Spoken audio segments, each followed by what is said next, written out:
Let's go to California, shall we, where a proposal to legalize and tax marijuana for recreational use will be on the November ballot. The two sides are lining up for and against, but as with much in California, it's not necessarily predictable. Some law enforcement officers, frustrated with the drug war, are joining forces with free market libertarians hoping to legalize pot.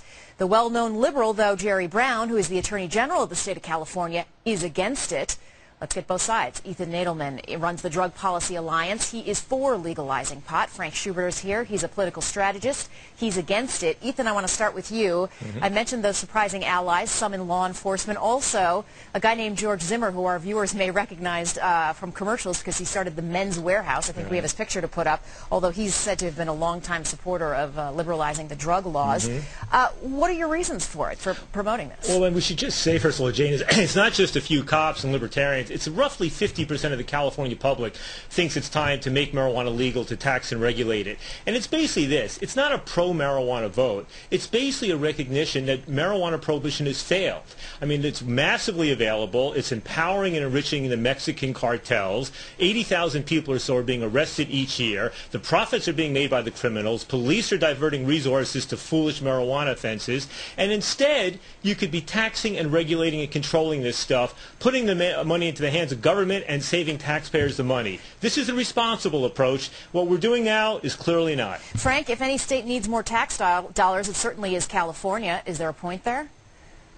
No, there's not a point there. I mean, the proposal here is to take something that at a minimum is unhealthy. It's not good for people. It disrupts lives. It alters people's state of mind, and tax it for the purposes of trying to solve a budget problem.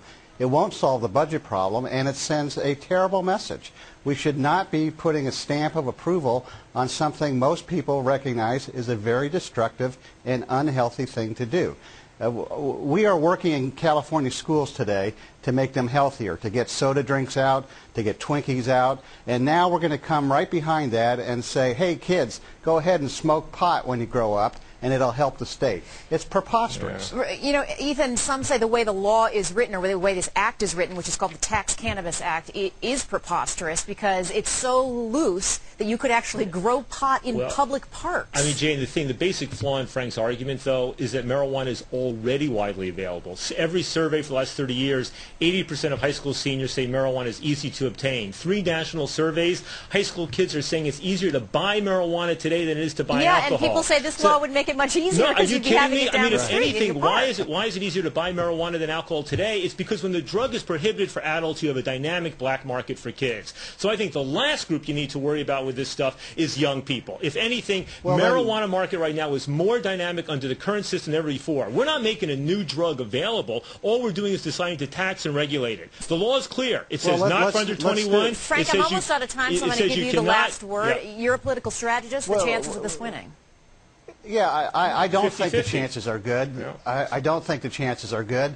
I think that they're going to have to defend the campaign they ran on medical marijuana, which was highly deceptive. I think they're going to have to justify how they're going to add $1 billion and solve the budget deficit, which they won't. And they're going to have to defend to a lot of people who are worried about what this means for society to stamp it as being an officially approved conduct when we know it is destructive and unhealthy at best. It's a bad idea. This is blood money. If we're going to do this, why not legalize cocaine calm or heroin? Down, Frank. There's calm down, more money. Frank. This stuff's already available, and the harms you're exaggerating in a horrible and inaccurate way. We're going to have to leave it there. Thank goodness for California. I see. Always keeping it interesting. Thanks to you both. We'll continue to watch.